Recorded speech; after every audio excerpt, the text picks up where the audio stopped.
Hello dear students, good evening to all of you. As the title is written on the digital board. जैसा कि title यहाँ पे digital board पे लिखा गया है, आज हम लोगों का जो डिस्कशन होगा वह किस पे होगा, वह हमारी टाइटल क्या है, द यूनिवर्सिटी बिट्स है। यहाँ पे लिखा गया है द यूनिवर्सिटी बिट्स। अब being a student of literature, जैसा कि आपको पता है, हमें पता है कि साहित्य के स्टूडेंट्स आप तैयारी कर रहे हैं, इंग्लिश पढ़ रहे हैं, यू आर ऑलरेडी यूजी और पीजी फ्रॉम इंग्लिश। आप बीए या एमए आप क्या हैं, इंग्लिश से हैं। तो जब बीए या एमए इंग्लिश से हैं तो आप इनके बारे में भली भांति जानते हैं कि what is the true sense of the term university bits.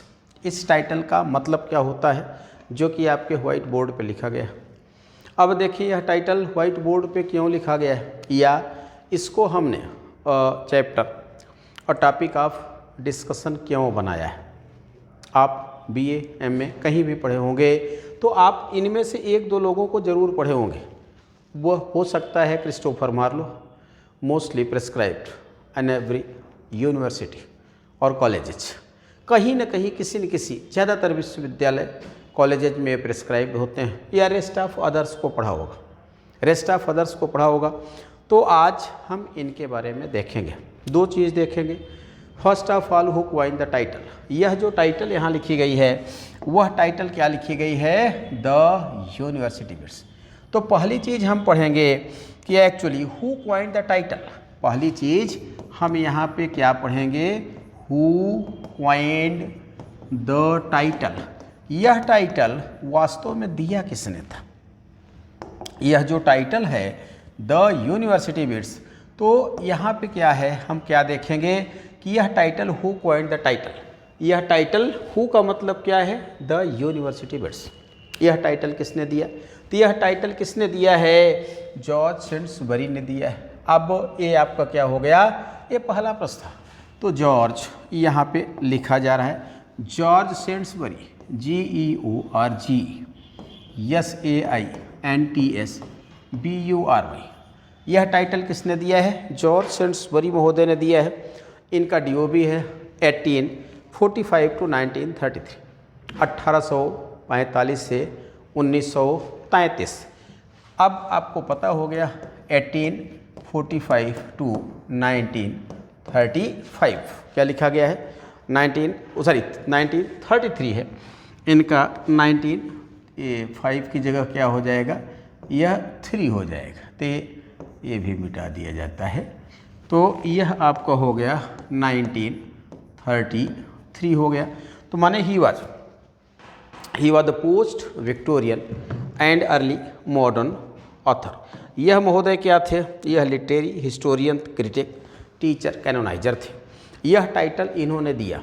अब यह टाइटल मैंने आपसे कहा था कि 2-3 पॉइंट्स पे आज डिस्कशन होगा। Number 1, who coined the title. तो आपको पता है कि जो भी टाइटल वह लिटरेरी टाइटल्स की बात करते हैं स्पेशली, या अदर सोशल इवेंट्स होते हैं कि when the events happen then its title according to its significance is decided. अब देखें कि शीर्षक निर्धारित कैसे होता है। तो जब कोई घटना घट जाती है, जैसे आपने देखा रेनेसां, तो renaissance happened in 15th-16th century, या renaissance first of all happened in Florence in 15th century, 1453 date है। और टाइटल रेनेसां किसने दिया है, ज्यूल्स मिकलेट, फ्रेंच हिस्टोरियन। कब का है, 1855। तो घटना घटने के बाद ही टाइटल डिसाइड की जाती है according to its value, according to its significance. जो उसका सिग्निफिकेंस होता है उसके हिसाब से टाइटल डिसाइड किए जाते हैं। चले ठीक है। तो अभी हमने देखा नंबर 1 हमारा जो प्रश्न था वह हमारा प्रश्न क्या था कि हु कॉइन्ड द टाइटल। यह टाइटल किसने, यह शीर्षक किसने बनाया था। तो यह शीर्षक किसने बनाया था, जॉर्ज सेंट्सबरी ने बनाया था। अब देखें जो दूसरा प्रश्न हम यहाँ पे देखेंगे, वह दूसरा प्रश्न यहाँ पे हम क्या देखेंगे, हु कॉइन्ड द टाइटल के बाद जो दूसरा प्रश्न यहाँ पे हम देखेंगे कि what was the significance of this title. इस टाइटल का देखें तो सिग्निफिकेंस क्या है, यूनिवर्सिटी बिट्स। तो आपको पता है कि actually university wits was a group of scholars who were specially educated in Oxford and Cambridge university. ये ने यूनिवर्सिटी विट्स हम क्यों कहते हैं, यहीं पे डिस्कशन कर लेते हैं। यहाँ पे द लगा हुआ है, जो कि द आप जानते हैं क्या है, डिफिनिट, DEFINIT। यह क्या है, डिफिनिट आर्टिकल है। तो जो डिफिनिट आर्टिकल लगता है वह according to the specification of the things, उसके value, specification, particular quality, characteristic के कारण द लगता है। दूसरा यूनिवर्सिटी और centre a place of learning, और विट बराबर क्या होता है, स्कॉलर होता है। Wits a group of scholars हो गया। तो actually the title university wits is used for a group of scholars who are specially trained by the professors of Oxford and Cambridge University for the dramatic composition or pamphlets, or you can say for the dramatic compositions or writings। यह दो के लिए specially trend किए गए थे। But they share several common characteristics in them. अगर इनमें हम देखें, तो हम अगर इनकी टाइटल के हिसाब से देखें तो how many members were under the title the university wits, यह कितने, तो यह कितने हैं, there are 7, but the title is use only for the 6। अब आपको यह देखना है कि जब 7 हैं, अभी हमने कहा कि यह टाइटल 6 लोगों के लिए प्रयुक्त होती है, लेकिन जब स्कॉलर्स की बात होती है, विट्स की बात आती है, तब वह 7 हो जाते हैं। क्यों आती है, क्योंकि इनमें से देखें जो थॉमस किड हैं, THOMASKYD, although he had contributed just like to the rest of the university wits, his contribution in the development of drama is not lesser than any other scholar of the university wits।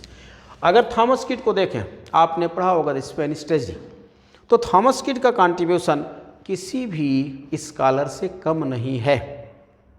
कहा जाता है कि nearly 50% important scenes, episodes or events in Shakespeare's Hamlet are directly taken, borrowed from Kidd's Spanish tragedy। यह under graduate थे, BA कर रहे थे, तभी इनके फादर एक्सपायर हो गए। जब इनके फादर एक्सपायर हो गए तो इन्होंने अपना एजुकेशन मिडल में छोड़ दिया। इनके फादर माने थॉमस किड की बात हो रही है। यह क्या थे, यह स्क्रिमिनर थे। स्क्रिमिनर का मतलब क्या होता है, लॉ स्टेशनर होता है, या ऐसे समझ लें जो कचहरी में हो सकता है वकालत भी कर रहे हों, और जो स्टेशनरी को सेल आउट करते हैं उन्हें क्या कहा जाता है, उन्हें स्क्रिमिनर कहा जाता है। तो यह क्या थे, थॉमस किड चूँकि ग्रेजुएट थे, इनको छोड़ दे तो रेस्ट ऑफ क्या थे, वह PG थे, इधर फ्रॉम ऑक्सफोर्ड और कैम्ब्रिज यूनिवर्सिटी। तो वह क्या थे, जब रेस्ट ऑफ को हम गिनते हैं इनको छोड़ करके तो कितने होते हैं, 6 ही होते हैं, अन्यथा it was a group of 7 scholars. अब यह जो ग्रुप था 7 स्कॉलर्स थे। तो अब अगर हम एक एक को देखते हैं इसमें, तो नंबर 1 पे कौन आते हैं, जॉन लिली आते हैं। लिली मेनली किसके लिए फेमस है, इनको क्या कहा जाता है, कोर्ट ड्रामेटिस्ट कहा जाता है, ध्यान रखिएगा। Lily is mainly famous for court dramatist. दूसरा लिली को देखें, लिली तो behind a poet, behind a dramatist, he was also MP, thrice he seated in the parliament.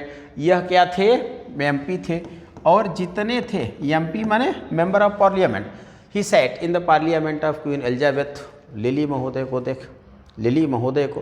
तो दूसरे नंबर पे अगर देखें लिली के बाद तो कौन आते हैं, यहाँ पे ROBERT, और कौन आते हैं, GREE। अब रॉबर्ट ग्रीन को देखें तो लिली को क्या कहा जाता है, beginner of romantic comedy. Lily को क्या कहा जाता है, बिगिनर ऑफ रोमांटिक कॉमेडी कहा जाता है। तो रॉबर्ट ग्रीन क्या हो गए, फाउंडर ऑफ रोमांटिक कॉमेडी हो गए। रॉबर्ट ग्रीन के बारे में 2-4 फैक्ट बहुत महत्वपूर्ण हैं। रॉबर्ट ग्रीन, एक तो आपने इनका पॉम्फलेट पढ़ा होगा, a groats worth of wit but with million of repentance 1592, 1592। इनकी बहुत फेमस रचना है, पॉम्फलेट पैटर्न पे है। इसमें 4 लोगों का जिक्र है बेसिकली, जिसको टारगेट बनाया गया, जिसको टारगेट बनाया गया है वह कौन है, विलियम शेक्सपियर है। अ ग्रोट्स वर्थ ऑफ विट में जिसको टारगेट बनाया गया शेक्सपियर महोदय को। An upstart crow, beautiful with our own feathers, किसके बारे में कहा जाता है? रॉबर्ट ग्रीन महोदय ने। इसमें मार्लो का भी जिक्र है, जॉर्ज पील, नैश का भी जिक्र है, वो अलग बातें हैं। टारगेटेड किसको किया गया था? शेक्सपियर महोदय को किया गया था। दूसरा देखें, द फर्स्ट प्रोफेशनल ऑथर, इन्हें क्या कहा जाता है? ग्रीन महोदय को the first professional, PROFESSIONL, the first professional author कह लीजिए, या the first professional dramatist who composed only to sell his literary output in the market.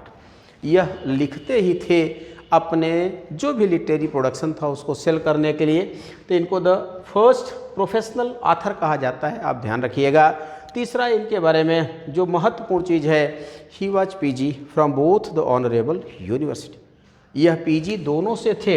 Robert Greene PG, यह PG। अब यह देखें, कैम्ब्रिज से तो यह PG किए हुए थे, CAMBRI, और ऑक्सफोर्ड से इनको क्या मिला था? ऑनरेरी। कैम्ब्रिज से इन्होंने PG किया था, कैम्ब्रिज से इन्होंने PG किया था, और ऑक्सफोर्ड से इनको ऑनरेरी डिग्री मिल गई। तो यह क्या था? He was PG from both the honourable universities. ये इनके बारे में महत्वपूर्ण फैक्ट है।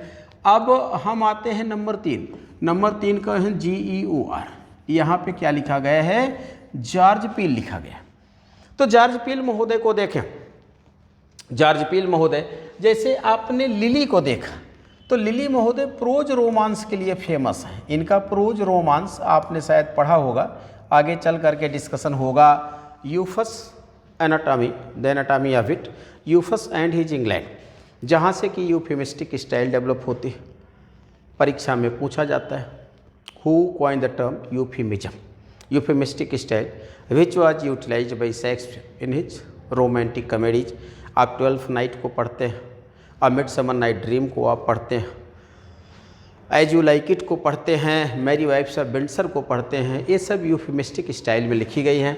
उसी तरह लिली महोदय को देखिए, he is regarded the propounder of REALISM, यह किसके प्रणेता कहे जाते हैं? रियलिज्म। तो अब आपके पास इम्पोर्टेंट फैक्ट अगर कॉमेडी के बारे में देखें तो 3 हो गए। यह Lyly the beginner of romantic comedy, Robert Greene the founder of romantic comedy, और George Peele was the scholar who mixed realism with literature, और you can say who mixed realism in romantic comedy. जो romantic comedy थी उसमें realism किसने लिया? इन्होंने लिया, George Peele महोदय हो गए। अब देखें इसके बाद नेक्स्ट आते हैं, तो नेक्स्ट में क्या हो गए? आपके थॉमस लॉज हो गए, THOMASLODGE। अब थॉमस लॉज को देखें कि बिहाइंड अ ड्रामेटिस्ट, इनके जो फादर थे वह लॉर्ड मेयर ऑफ लंदन थे, यद्यपि बहुत कम दिनों के लिए थे, मुश्किल से 1.5 साल के लिए। इनके father lord mayor of London थे। He was the first child from the third wife, यह तीसरी बीवी के बेटे थे, तीसरी पत्नी के। इनका जो मेन कंट्रीब्यूशन अगर आपने पढ़ा होगा तो रोजालिंड यूफस गोल्डन लेगासी, यह क्या था? यह फॉरेन एक्सप्लोरेशन पे जाते हैं अफ्रीका, वहाँ से वापसी में लिखा। और सिंगल स्कॉलर, यह क्या थे? जिसको आप MBBS कहते हैं, MBBS, यह क्या थे? यह MBBS थे, यह MB, फिर से लिख दिया जाए MBBS। अब उसके बाद यह क्या थे? MD, डॉक्टर ऑफ मेडिसिन थे। तो इनकी जो ग्रेटेस्ट कैरेक्टरिस्टिक्स है क्या? ही was the single scholar behind a dramatist, was also MBBS and MD। यह क्या थे? MBBS MD थे। दूसरा देखें, 7 स्कॉलर में यही मात्र एक स्कॉलर है who died out of the country because in 1610, कहा जाता है 1608-10 में यह कहाँ शिफ्ट हो जाते हैं? पेरिस हो जाते हैं, लंदन को बाय बाय कह देते हैं। आप देखें तो नेक्स्ट इनके बाद 4 के बाद ये 5 नंबर पे आते हैं थॉमस लॉज। तो यह क्या हो गए? यह Thomas NASHE Nash, Thomas Nash.